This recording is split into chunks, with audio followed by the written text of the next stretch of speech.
Assalamualaikum warahmatullahi wabarakatuh. Apa kabar sobat-sobat semuanya? Oke, Mimin lanjutkan ceritanya. Gas ya. Bab 539 sampai 540.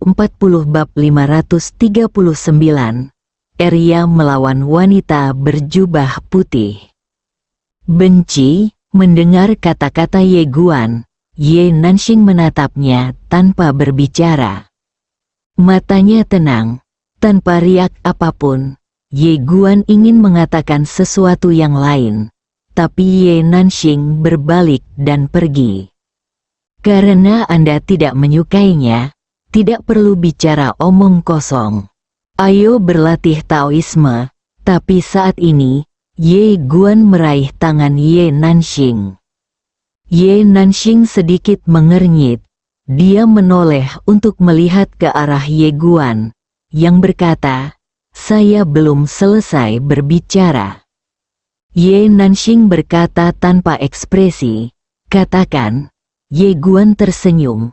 Dia tahu bahwa wanita di depannya mungkin sedang fokus pada latihan Taoisme dan jarang berhubungan dengan orang lain. Tentu saja orang seperti ini tidak bisa dianggap remeh. Ketekunan dan tekad orang seperti ini tidak bisa dibandingkan dengan orang biasa. Ketika dia tertarik pada Anda adalah segalanya bagi mereka. Tetapi ketika dia tidak tertarik pada Anda tidak berharga dan tidak berarti apa-apa. Dan Ye Nanxing jelas merupakan orang seperti itu. Ye Guan meraih tangan Ye Nanxing dan tersenyum. "Sebenarnya, alasan mengapa kamu bertanya kepadaku adalah karena kamu ingin menyerahkan pikiranmu sepenuhnya, dan kemudian lebih bertekad untuk mengejar Tao mulai sekarang, kan?" Kilatan kejutan melintas di mata Ye Nanxing. Seperti yang Ye Guan katakan, alasan kenapa dia menanyakan hal itu sebenarnya karena dia ingin Ye Guan menolaknya secara langsung. Dia masih berharap untuk terus mengejar jalannya. Namun, pada saat ini, hatinya tidak bisa lagi tenang. Bingung, tapi sekarang, yang dia inginkan hanyalah menyerah. Dia tidak menyangka pria di depannya bisa mengetahui niatnya. Ye Nanxing menatap Ye Guan. "Jadi, apakah kamu ingin menghentikanku?" Ye Guan tersenyum sedikit dan tidak berkata apa-apa. Dia membuka telapak tangannya dan naring muncul di hadapannya. "Aku tahu kamu dengan sepenuh hati mencari kebenaran dan tidak ingin aku menundamu. Asal-usul leluhur di naring ini adalah pembayaran saya atas bantuan Anda, dan kami tidak akan berhutang apapun satu sama lain mulai sekarang." Setelah mengatakan itu, dia berbalik dan pergi. Setelah Ye Guan pergi, Ye Nanxing menatap Najie di depannya dan tidak berkata apa-apa untuk waktu yang lama. "Apakah ini jawaban yang kamu inginkan?" Ye Nanxing perlahan menutup matanya. Di sisi lain, Ye Guan menemukan Qin Guan dan Arya. Qin Guan memandang Ye Guan, dan Ye Guan tersenyum tipis. "Ayo pergi." Setelah Qin Guan memandang Ye Guan sejenak, dia tersenyum dan berkata, "Oke." Arya di samping tiba-tiba berkata, "Tianjia." Qin Guan berkata sambil tersenyum, "Alasan mengapa saya datang ke Tianjia bukan karena saya berharap mereka dapat membantu kita dengan apapun, tetapi karena Nona Nanking pernah membantu Xiao Guan. Jadi saya ingin memberi mereka sesuatu." Setelah itu, dia tidak berkata apa-apa lagi, menarik Ye Guan dan berbalik untuk pergi. Benar-benar tidak ada kekurangan orang kuat di keluarga Yang. Baik itu koneksi generasi sebelumnya atau koneksi generasi sebelumnya, itu sudah cukup bagi mereka. Segera, semua orang meninggalkan klan surgawi. Setelah kembali ke alam Yan Huang, Ye Guan mulai berlatih di menara kecil. Sayangnya, Ye Qingqing tidak ada di sana karena tubuh fananya belum terbentuk. Tetapi untuk menyelesaikan transformasi tubuh fana, Anda harus berjuang. Oleh karena itu, dia hanya bisa melatih keterampilan pedangnya. Yang bisa dia lakukan sekarang adalah teknik membunuh pedang dan superposisi ruang dan waktu. Dia tidak tertarik untuk melatih skill pedang lainnya, karena teknik menggambar pedang penghancur langit dan superposisi ruang dan waktu keduanya merupakan skill pedang tipe pertumbuhan dengan potensi tak terbatas. Waktu dan ruang ditumpangkan. Saat ini, dia memikirkan Cizen. Adik sejati, Ye Guan melihat ke ujung langit dan berbisik, Jieji. Setelah beberapa saat, Ye Guan mulai berlatih dengan gila-gilaan. Xuan Huang berada di luar batas. Saat ini, di luar dunia fantasi, terdapat orang-orang kuat yang padat. Aura orang-orang kuat ini sangat kuat. Ruang dan waktu di sekitarnya tidak dapat menahan aura mereka, dan secara bertahap menjadi ilusi. Pemimpinnya tidak lain adalah pemimpin klan Wei. Di belakangnya ada banyak orang kuat dari klan Kuai. Selain itu, ada lelaki tua Sekte Yin. Di belakang lelaki tua Sekte Yin, ada puluhan pria misterius berjubah hitam berdiri di belakangnya. Semua orang dipimpin oleh pemimpin klan Kuei. Bagaimanapun, dialah yang terkuat di sini. Pemimpin suku Wei menatap alam Xuan Huang di kejauhan dan berkata dengan tenang, "Tunggu apa lagi, Tuan?" Orang tua dari Sekte Yin berkata, "Tunggu seseorang." Pemimpin suku Wei melirik lelaki tua dari Sekte Yin. "Kami, orang-orang, tidak dapat mengambil alih alam Xuan Huang ini." Orang tua dari Sekte Yin sedikit mengernyit. "Ketua Wei, apakah Anda masih membenci alam semesta Guangxuan?" Dari awal hingga sekarang, dia sedikit takut dengan alam semesta Guangxuan ini. Semakin banyak orang bertarung, dan semakin banyak mereka bertarung, semakin kuat mereka. Apalagi sekarang, mereka tidak hanya menghadapi Ye Guan, tapi juga Qin Guan. Siapa orang ini? Istri dari ahli pedang di dunia? Paviliun Xiambao yang didirikan sendirian, orang super mengagumkan yang kaya akan seluruh alam semesta. Sejauh ini banyak kerugian yang mereka alami. Selain itu, mereka tidak tahu seberapa dalam air di paviliun waktu Qin Guan. Jika saat ini Anda masih merasa hina, bukankah itu hanya mencari kematian? Pemimpin klan Wei melirik lelaki tua klan Yin dan berkata, "Bagaimana kalau begini, jika kamu, klan Yin, takut, kamu bisa minggir dan aku, klan Kuai, akan pergi dulu." Wajah lelaki tua Yin Zong tiba-tiba menjadi gelap. Pemimpin klan Wei, Qin Guan ini sangat luar biasa. Namun, pemimpin suku Wei menggelengkan kepalanya dan langsung menyela kata-kata sesepuh Sekte Yin.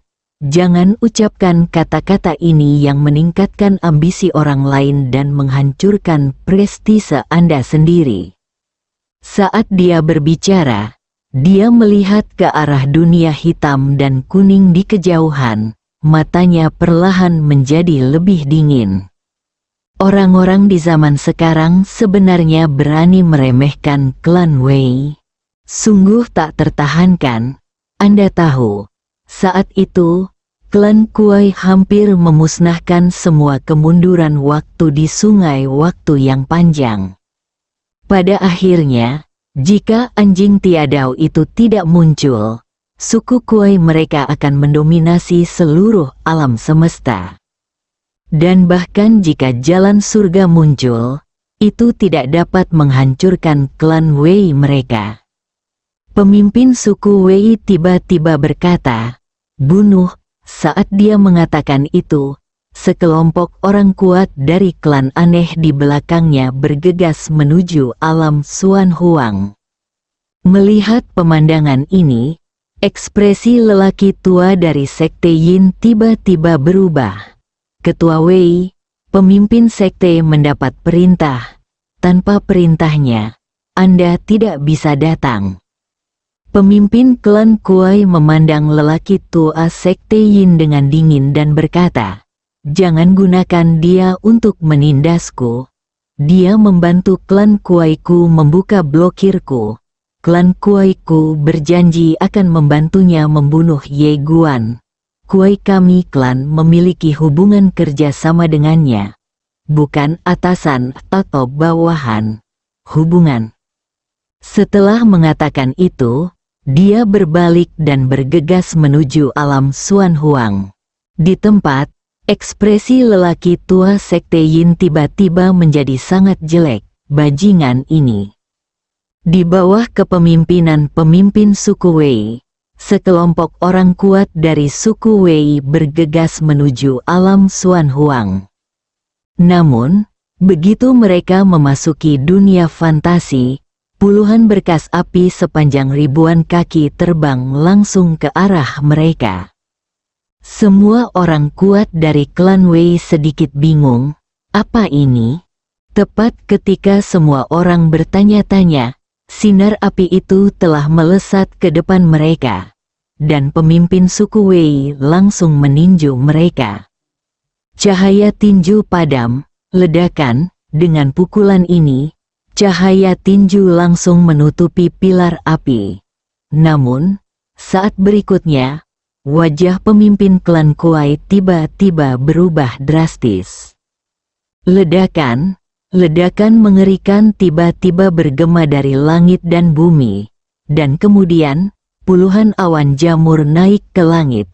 Awan jamur ini langsung menenggelamkan semua orang kuat di klan Wei arah Ayo. Namun, ketika gelombang panas ini menyebar ke kota Xuan Huang, gelombang panas tersebut segera dihalangi oleh formasi pelindung kota Xuan Huang. Dan orang-orang kuat dari suku Gui itu telah tamat. Beberapa orang kuat dengan kekuatan lebih rendah langsung hancur oleh gelombang kejut, dan beberapa orang kuat lainnya juga terdorong mundur dengan keras oleh gempa bumi. Ledakan, pada saat ini, pemimpin suku Wei tiba-tiba bergegas keluar dari gelombang panas.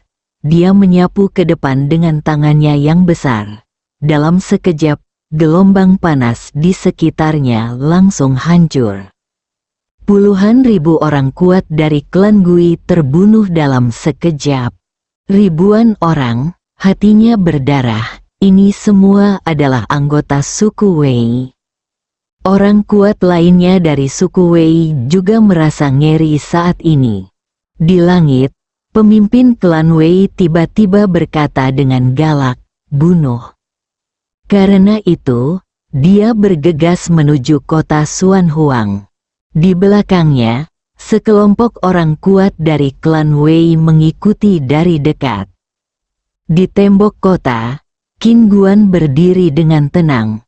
Dia menatap pemimpin klan Wei dengan ekspresi tenang.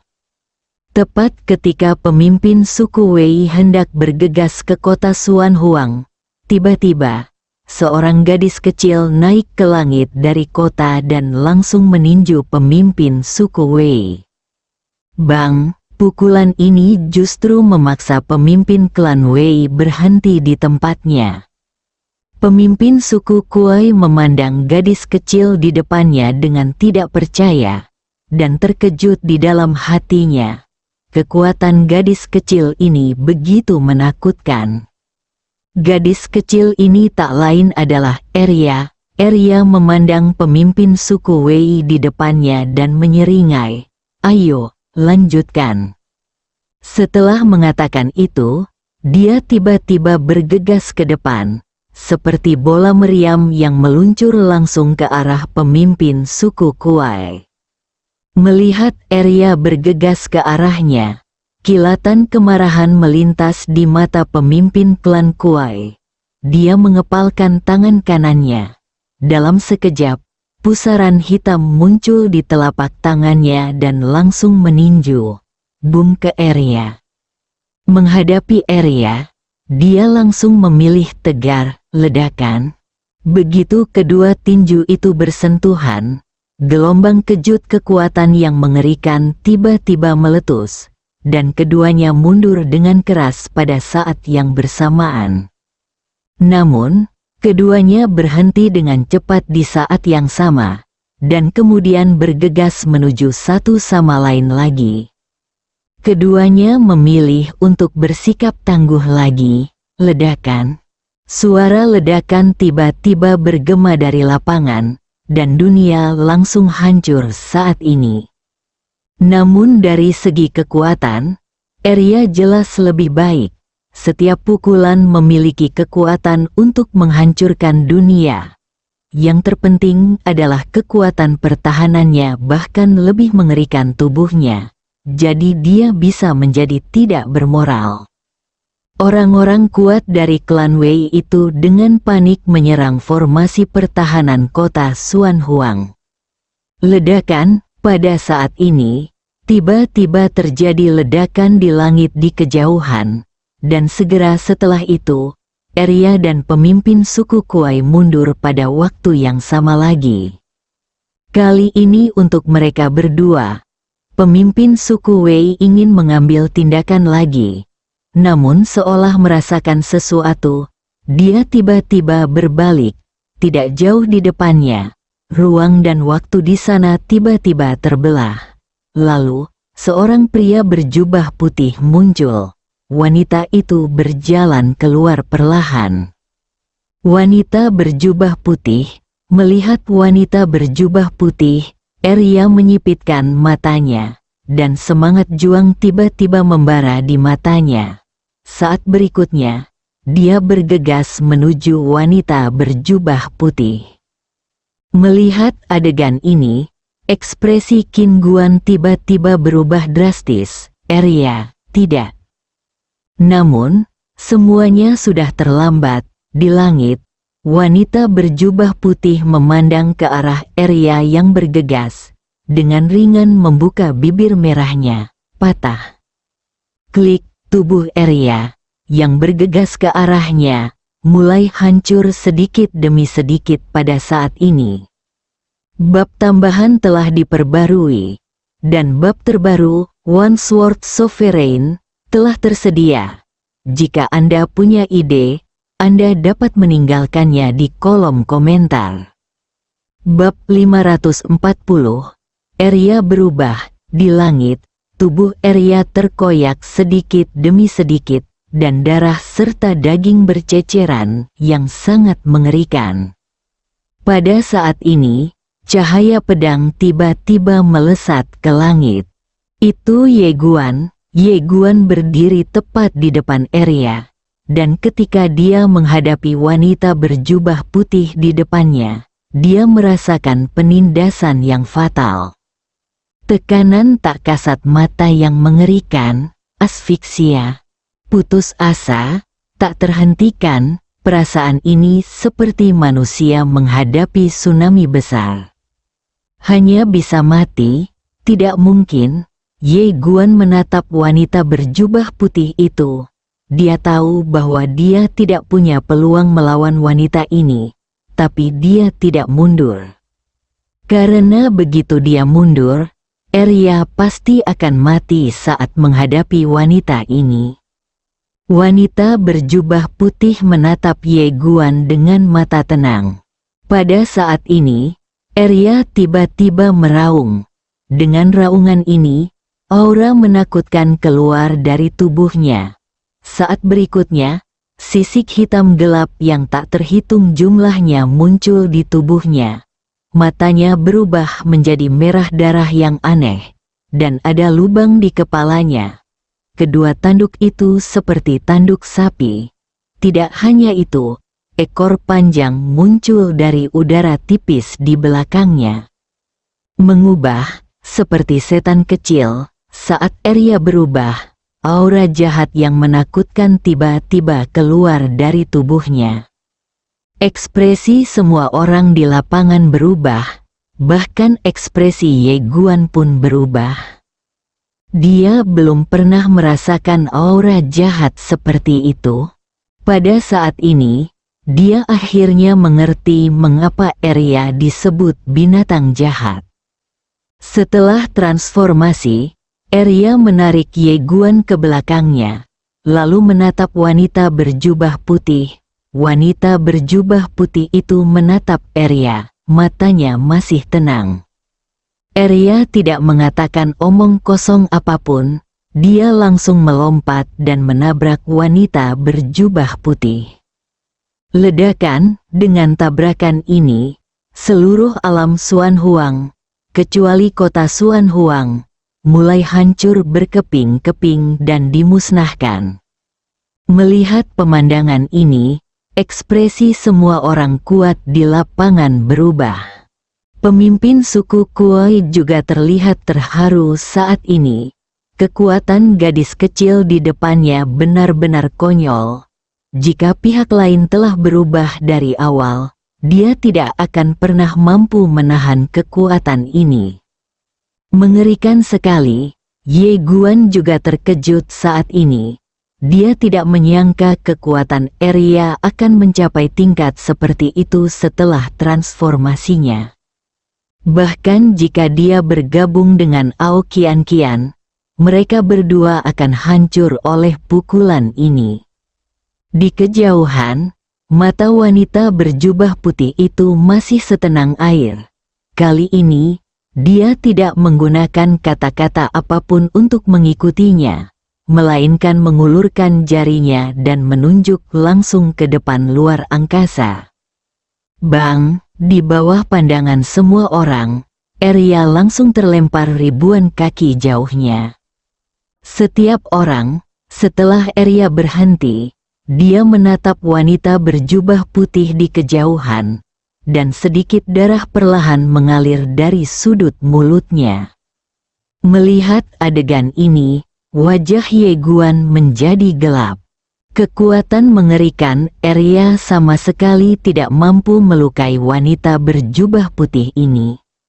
Wanita berjubah putih itu menatap ke arah Arya, tapi tidak melanjutkan tindakannya. Tapi ada sedikit ketertarikan di matanya. Tubuhmu jauh lebih kuat daripada naga leluhur.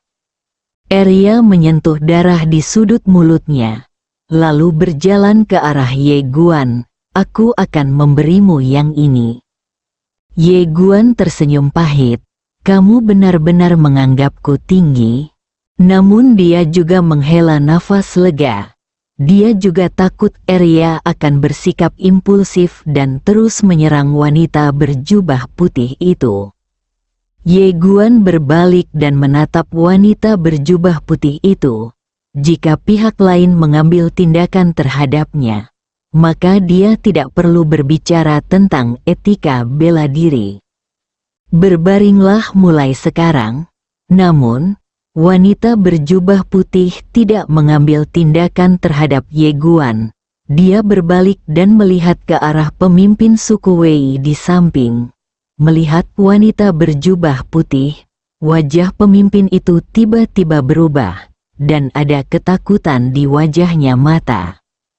Dia tahu bahwa wanita berjubah putih itu sangat kuat. Bagaimanapun, pihak lain bisa membuka segel jalan itu. Tapi dia tidak menyangka wanita berjubah putih itu begitu kuat. Wanita berjubah putih itu memandang ke arah pemimpin klan Wei. Perintah saya tidak berguna bagi Anda. Pemimpin klan Kuai terlihat sedikit jelek. Dia ingin menyerah, tapi dia tidak bisa. Bagaimanapun, dia adalah pemimpin klan Kuai. Saat ini, wanita berjubah putih tiba-tiba berkata, "Kalau begitu gantilah menjadi pemimpin suku Wei." Setelah mengatakan itu, Dia melambaikan lengan bajunya. Ledakan, sebelum pemimpin suku Wei sempat bereaksi, dia langsung dimusnahkan di tempat. Hapus secara tiba-tiba. Melihat pemandangan ini, ekspresi orang-orang kuat dari klan Wei tiba-tiba berubah, dan mereka semua mundur. Melihat wanita berjubah putih itu, mata mereka penuh ketakutan. Sang patriark dibunuh seperti ini, kamu melirik wanita berjubah putih dan tidak berkata apa-apa. Wanita ini benar-benar membunuh pemimpin klan Wei dalam hitungan detik. Mudah, wanita berjubah putih menoleh dan menatap orang-orang kuat dari suku Gui di lapangan, lalu berkata, "Gui, apakah kamu ingin aku mengundangmu keluar?" Saat suara itu jatuh, waktu dan ruang di depan orang-orang kuat dari klan Wei terbelah, dan kemudian seorang lelaki tua berambut putih perlahan keluar. Aneh, pemimpin klan Kuai generasi sebelumnya juga merupakan eksistensi menakutkan yang pernah bertarung melawan Dao Dao. Wanita berjubah putih itu menatap Guiyi di depannya. Lain kali, aku akan menghancurkan klan Guiyimu. Wenyi dan Guiyi membungkuk sedikit tetapi tidak berkata apa-apa. Ini berarti penyerahan diri sepenuhnya. Wanita berjubah putih menoleh untuk melihat ke arah Ye Guan, berbalik dan pergi tanpa berkata apa-apa.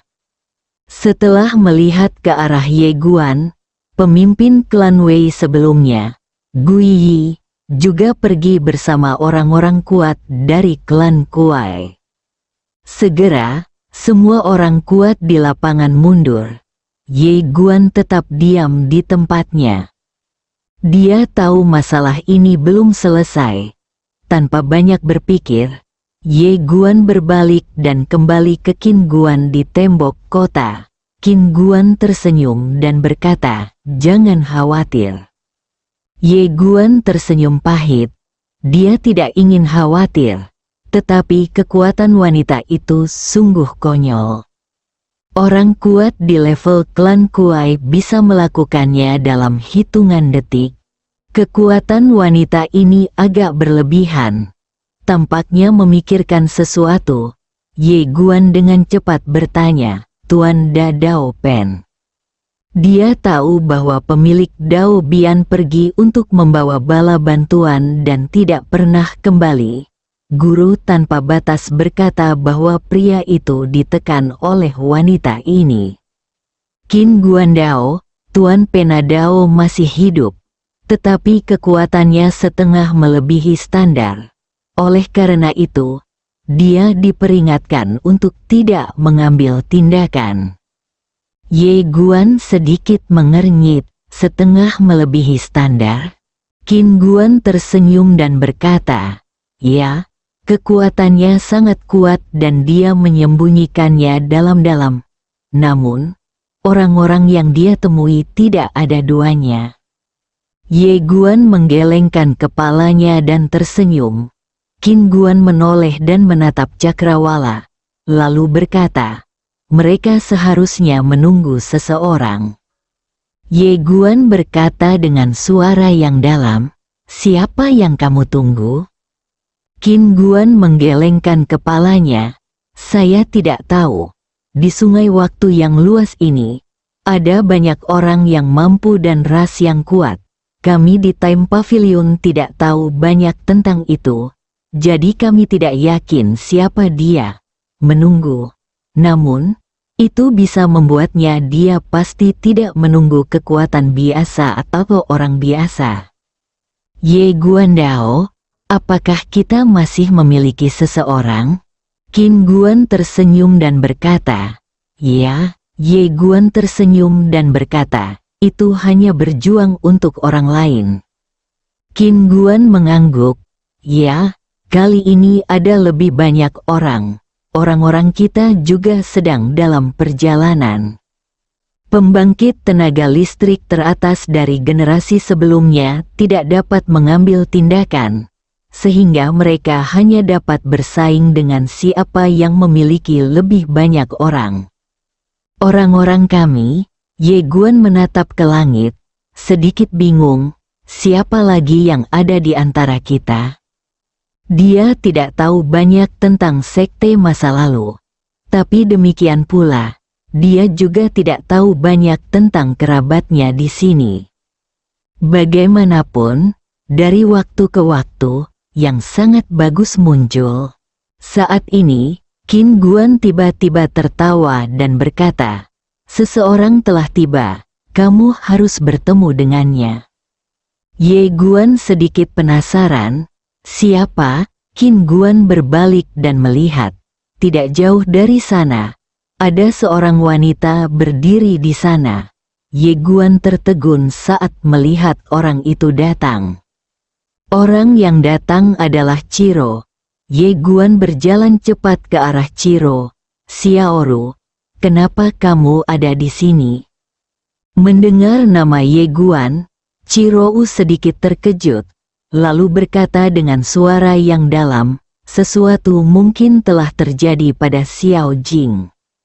Mendengar ini, ekspresi Ye Guan tiba-tiba berubah. "Apa maksudmu? Alam semesta yang sebenarnya telah hilang?" Ciro menggelengkan kepalanya. "Dia keluar untuk mencarimu sebelumnya. Aku mengikuti orang-orang ibumu untuk menemukannya. Tapi aku kehilangan kontak dengannya nanti." Mendengar ini, Ye Guan segera berbalik dan melihat ke arah Qin Guan, yang berkata, "Jangan khawatir, orang-orangku sudah pergi mencarinya, dan akan segera ada kabar." Ye Guan tampak serius, keluar dari cermin. Pada saat ini, seorang pria berbaju hitam tiba-tiba muncul di depan Qin Guan. Pria berbaju hitam itu membungkuk sedikit kepada Qin Guan, dan kemudian berkata, "Tuan Pavilion, Nona Cijing telah ditemukan. Dia terjebak di dunia spiritual." Mendengar ini, ekspresi Ye Guan tiba-tiba berubah. "Bawa aku ke sana." Pria berbaju hitam itu ragu-ragu sejenak, lalu memandang Qin Guan. Qin Guan meraih tangan Ye Guan, "Jangan cemas." Setelah berbicara, dia memandang pria berbaju hitam. "Bagaimana situasinya sekarang?" Pria berbaju hitam berkata, "Nona Cijing sangat kuat, dan orang-orang itu tidak dapat membantunya. Namun, kami baru saja mendapat kabar bahwa seorang pembunuh dari sekte masa lalu pergi ke alam Lingsu." Pembunuh sekte masa lalu, mendengar perkataan pria berbaju hitam, Ye Guan langsung berkata, "Bawa aku ke sana." Tidak diragukan lagi, Qin Guan Dao, "Bawa dia ke sana." Pria berbaju hitam segera berkata, "Tuan muda, ikuti saya ke bawah." Ye Guan menoleh untuk melihat Qin Guan, mereka yang di luar. "Qin Guan Dao, seseorang datang." Setelah suara itu turun, seorang wanita berpakaian hitam muncul di samping Qin Guan berkata, "Bersihkan jalan." Kosongkan jalannya. Saat suara itu jatuh, di suatu tempat jauh di dasar laut, selusin aura menakutkan tiba-tiba menyebar dari kedalaman dasar laut. Segera setelah itu, seluruh laut yang tak berujung langsung mendidih. Saat berikutnya, lebih dari selusin pilar cahaya menyala berukuran ribuan kaki menjulang ke langit, kemudian melakukan perjalanan melalui ruang dan waktu dan sampai keluar alam Xuan Huang.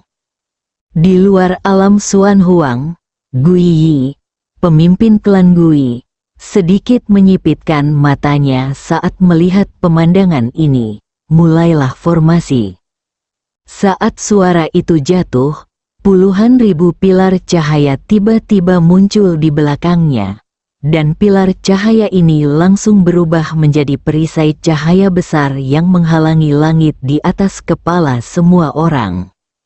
Gemuruh, Segera, serangkaian ledakan mengerikan terus bergema di seluruh sungai. Ye Guan memandang Qin Guan. Bu, aku tahu mereka pergi membunuh Xiao Jing karena mereka ingin memancingku keluar. Tapi aku harus pergi. Qin Guan tersenyum tipis dan berkata, tidak perlu menjelaskan kepada ibu. Saat dia mengatakan itu, dia melihat ke sampingnya, Xuan Huangwei. Saat suara itu turun, ribuan penjaga Xuan Huang perlahan keluar. Qin Guandao, bawa tuan muda untuk keluar dari pengepungan. Seperti yang kamu perintahkan, pemimpin pengawal Xuan Huang membungkuk hormat, lalu memandang Ye Guan, tuan muda, tolong. Saat dia berbicara, dia langsung memimpin sekelompok penjaga Xuan Huang untuk berubah menjadi api dan membubung ke langit. Ye Guan tidak mengatakan apa-apa lagi, dan berubah menjadi cahaya pedang yang membumbung ke langit. Setelah melihat Ye Guan pergi, Qin Guan tiba-tiba bertanya, apakah dia sudah sampai? Di sampingnya, seorang pria berbaju hitam berkata dengan hormat, kita sudah sampai. Qin Guan mengangguk, biarkan dia melindunginya. Pria berbaju hitam itu mengangguk sedikit lalu pergi dengan tenang. Qin memandang ke langit dengan mata tenang, beritahu Nona Ding bahwa ini waktunya untuk memulai. Di belakangnya, ruang dan waktu sedikit bergetar, dan seseorang diam-diam mundur. Di luar alam Xuan Huang, Guiyi menyaksikan Ye Guan dan yang lainnya keluar. Matanya sedikit berkedip, beritahu kuil waktu dan kuil iblis waktu bahwa Ye Guan sedang keluar. Bersambung.